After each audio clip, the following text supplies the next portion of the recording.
No. You gotta stay awake, buddy. Wait.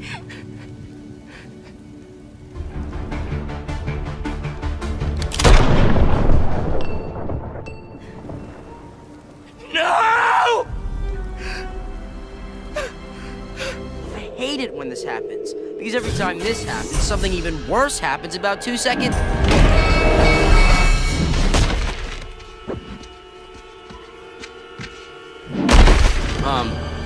Oh, nuts. Looks like you can't win them all, Peter, but hopefully you might be able to if Insomniac decides that you can stick around for the next few games. But regardless, welcome back, true believers, and all you spectacular Spidey fans, to another very exciting Marvel's Spider-Man 2, or, as we are talking about now, Marvel's Spider-Man 3 related video. And of course, the topic of discussion for today is whether or not we could expect the one and only Peter Parker potentially die within the future of Insomniac's Spider-Man franchise. And as always, I am joined once again by another amazing special guest of the one and only Irogen, and we'll also have a Suicide Squad Kill the Justice League related video review up on his channel in the future, which you should definitely check out once it is posted. And of course, we will also be talking about Suicide Squad a bit in this video as well. Irogen, thank you so much for joining me today, dude. How you doing? I'm doing really good. I'm excited to talk to you, Evan. Thanks as always for having me on. I have a blast coming on the channel and talking up Spider-Man, so let's get to it. Well, this one might be a bit more of a sad discussion for some,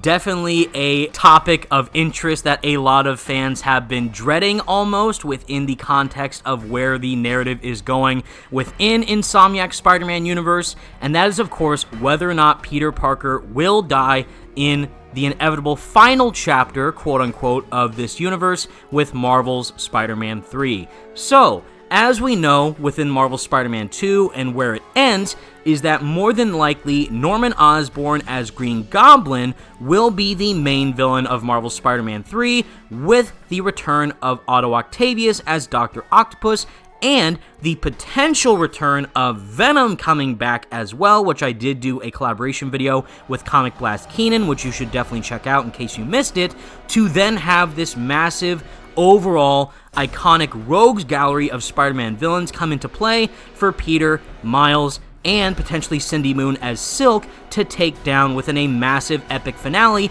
within this franchise, especially considering the comparison that the creative director of Insomniac Spider-Man games has made with Brian Intar, stating that if Marvel's Spider-Man 2 is seen as their equivalent of Captain America Civil War, then Marvel's Spider-Man 3 is pretty much going to be their endgame. And as we see from Endgame, is not only do we have a massive fight between all the Avengers and Thanos, but specifically the main character of the entire Avengers roster himself, of Tony Stark, aka Iron Man, sadly dies in a blaze of glory going up against Thanos, sacrificing himself pretty much to save the universe and also take down the main baddie. So here, with Peter pretty much being in retirement as it stands right now, going on break for a little bit as Spider-Man, and Miles currently being the main Spider-Man within Insomniac's universe, it really makes people wonder exactly what Insomniac is going to do with Peter's character by the time the third game comes around. So with all that said, to get all those thoughts into everyone's perspectives, Irogen, what do you think about the current status as to what we could see happen to Peter down the line? I think what's going to happen is you're going to press start on the game and you're going to load in as Doc Ock, and you think, okay, cool, I get to use these cool arms, and instead you're going to have a shotgun and you're going to go have a boss fight with Peter and you're going to kill him within 20 minutes of the game.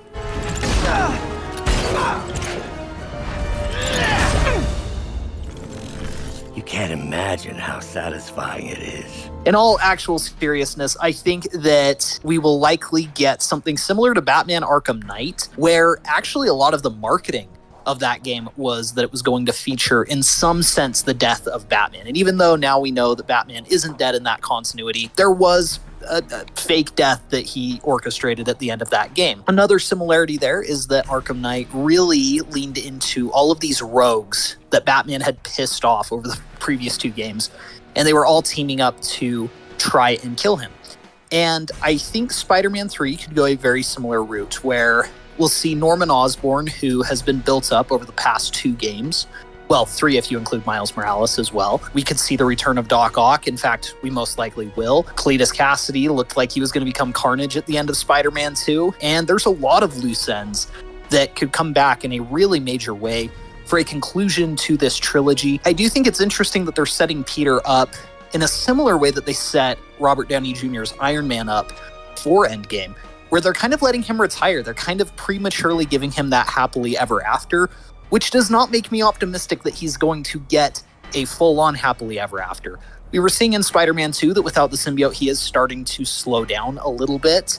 He's starting to be a little bit more susceptible to injury and not quite being as effective as he once was, perhaps. So I do think that there's a very high likelihood that Peter will sacrifice himself at the end of the third game. It's even more interesting when you take into consideration that Brian Intihar himself has gone on record several times that Doc Ock is pretty much his most favorite Spider-Man villain of all time, and we can clearly see that with the narrative that they took within Marvel's Spider-Man 1. And with Venom, of course, pretty much dismantling Peter from a physical and psychological perspective with what the symbiote does to Peter from a moral level, but also what Harry becoming Venom does to Peter as a person, and also what that does for his personal livelihood as being Spider-Man and seeing all this trauma and turmoil that he has had to face during his time as being this hero.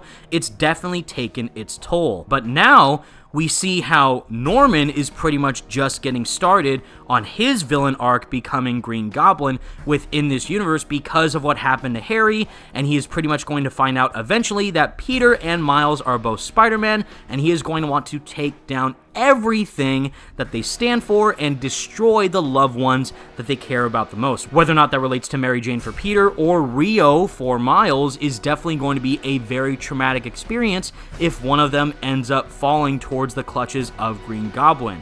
And for Peter, it's really going to determine whether or not the most definitive nemesis that most people view for Spider-Man of Green Goblin is really going to be the ultimate end to Peter's journey. Especially, of course, speaking of Ultimate, the Ultimate Comics is how Peter died from the clutches of Green Goblin. So here, even though we don't necessarily know whether or not Norman is going to become a more classic 616 interpretation of Green Goblin with the glider, the pumpkin bomb, etc., or potentially become a more dangerous, monstrous Green Goblin entity like what we see in the Ultimate Comics, or potentially a mixture of both, it's really going to determine what exactly Insomniac does with Norman's character and even Doc Ock's character, and see how those two villains interact with one another and what their goal is going to be towards Peter, whether or not they really want to kill him, harm the ones closest to him, or potentially both. It's going to be very detrimental to see what exactly their ambitions are to then find out what this could mean for Peter's future. Another thing that I think often gets sort of put to the wayside because it wasn't addressed in Spider-Man 2, but it's the fact that Otto Octavius does know that Peter Parker is Spider-Man. This could be an interesting perspective that could be revealed to New York City. If Doc Ock decides he wants to just tell everyone that Peter is Spider-Man, that could put Peter and his loved ones in very real danger. We got a bit of a taste of that in the No Way Home film before it turned more into a multiverse movie. But to see an open world New York where perhaps there's more gang activity or more people are willing to try and take on Spider-Man because they now know who he is, that could be an interesting direction to take it. And I also think that there is a lot of room for narrative potential. There's a possibility that Doc Ock will succeed in killing Peter, exacting his vengeance, and then as Miles will have to go and exact some vengeance of our own. I know that fans are getting kind of tired of that type of narrative, especially in superhero games. I think after Suicide Squad killed the Justice League and Gotham Knights, where a lot of it has boiled down to, oh, we're going to go exact vengeance on our mentors who died in the case of Gotham Knights, or we're actually going to go kill the heroes we love in the case of Suicide Squad. I don't know how that story would be received by the audience, but that is something they could absolutely build to. Otherwise, I do think that this is the game where we will see the biggest hurdles for our characters and the highest stakes, both for them and their loved ones. And that brings us to the biggest question as to how exactly this death might end up occurring. One of the biggest reasons why so many people are currently frustrated and essentially massively let down by the end results of what we have currently seen with Suicide Squad Kill the Justice League is what they do with our most beloved characters in the Justice League and sending them off to their deaths without any massive payoff or amount of respect, especially in the case of our beloved Arkham Batman, played by Kevin Conroy. Now, I personally think that the whole debate relating to they shouldn't have done Batman in this way because this was Kevin's last performance, how dare they disrespect him, is totally unvalid because they had no idea that Kevin was going to be passing away, and it just so happened that this was the narrative that they were telling with Batman. But does that mean that the narrative that they told with Batman in Suicide Squad was good by any means? No way. For me personally, I think it was a massive character assassination to Batman and pretty much backpedals in a lot of stuff that they established with their previous Arkham entries. And that's not to say that you can't kill Arkham Batman, but you have to do it in a way that is logical, knowledgeable, and of course, meaningful to the character in more ways than one. And everything that we saw within the main scene of Suicide Squad did that in the exact opposite way. And for the future content that will be coming into Suicide Squad down the line, and whatever narrative decisions that Rocksteady decides to do, that they're just clones, or they're trapped on Brainiac's ship, or whatever the case may be, the damage has already been done, and has left an extremely sour taste in the majority of players' mouths when it does come to the send-off deaths of these iconic characters. And if they do this to Peter, Insomniac really needs to make sure that they do it in the most logical and respectful way possible for what I believe to be one of the best interpretations of Peter Parker's Spider-Man of all time. And based on everything that we saw within Marvel's Spider-Man 1, Marvel's Spider-Man Miles Morales, and now with Marvel's Spider-Man 2, they definitely have a lot to live up to if they are really going to go down this route with Peter. I absolutely agree. I think that one of the issues that people have had with the death scenes in Suicide Squad Kill the Justice League are that they don't feel completely earned, or they don't feel completely realistic in the context of the world and the abilities that you're going up against. When it comes to a potential death scene featuring Peter Parker, it really does need to be as believable as possible. We do know that Chameleon is out there somewhere, and if he were impersonating a key character in the story and found a way to trick Peter, we basically, having experienced Yuri Lowenthal's Peter Parker in these games, need to see a realistic way that he could be taken down. We know how smart he is. We know how resourceful he is. And so it either needs to be a very believable trap that is set for him where he's outsmarted, or an intentional choice on the part of Peter to save others and going out in a very heroic fashion, which often doesn't seem to be the case when they kill heroes in video games. It often is kind of just this lackluster, we're going to kill him. I think for Peter Parker, it would need to be a heavily emotional and earned scene. Like you mentioned, it would need to be very believable and very fitting, either because somebody, again, outsmarted him, or because he's choosing to sacrifice himself for others. For me personally, one of the most emotional moments within the entire Insomniac Spider-Man franchise is, of course, between Peter Parker and Aunt May, where she's on her deathbed and she's been infected with the Devil's Breath virus. And like you said, Peter has to make an almost impossible choice where he has to provide Aunt May with the Devil's Breath anti-serum to then save her individually, or give it to everyone else who will end up dying if he doesn't provide it to them right then and there at that point. So that is the wonderful dynamic that a lot of people love with the character of Spider-Man because of the core traits that he embodies. When Peter Parker wins, Spider-Man loses. And when Spider-Man wins, Peter Parker loses. So they really need to make sure that they follow through with that ideology with Peter's character by the time we see his story continue within the third game. Now, of course, he probably will be still having a very happy quote-unquote break that he is having with Mary Jane, and just kind of making sure that he can still follow through on the promise that he kept with Harry to continue working on the Emily May Foundation to do both Emily and May justice, which I think is a wonderful narrative for Peter to go down.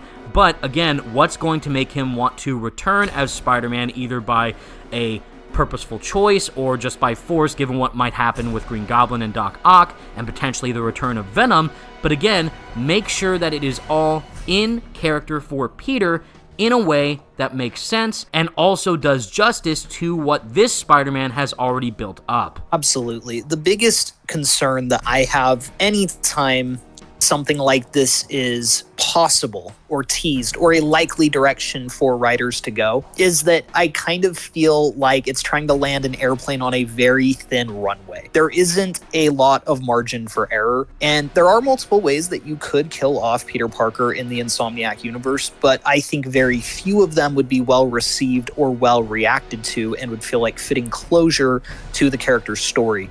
The biggest mistake they could make would be trying to go in a shock value direction and just do it for the sake of making the audience feel angry or making the audience feel very surprised or like they didn't see it coming. It really needs to feel earned, because this is a character that by the time the third game comes out will have been endeared to since 2018, and you never know when Spider-Man 3 is actually going to come out. It might be 2030 for all we know. Hopefully sooner than that, but you never know. To see a character that for 10 years we will have been very invested in, if they do end up choosing to go the route where they kill him off, we really will want a fitting conclusion to his story and not something that's just there for a very superficial or cheap shock value factor that can be used to give another character motivation to be angry. Obviously, another character could be angry at his death, but there needs to be more context to it, and it needs to be a very fitting end if that is the direction they decide to go. And with all that said, everybody, that is the video that Irogen and I both have for you today,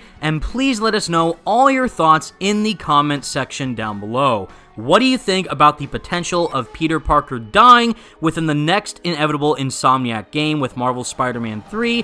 And if he does end up dying, how would you want him to go? Either by battling Green Goblin and Doc Ock, trying to save MJ or Miles, or anything else that you could possibly think of.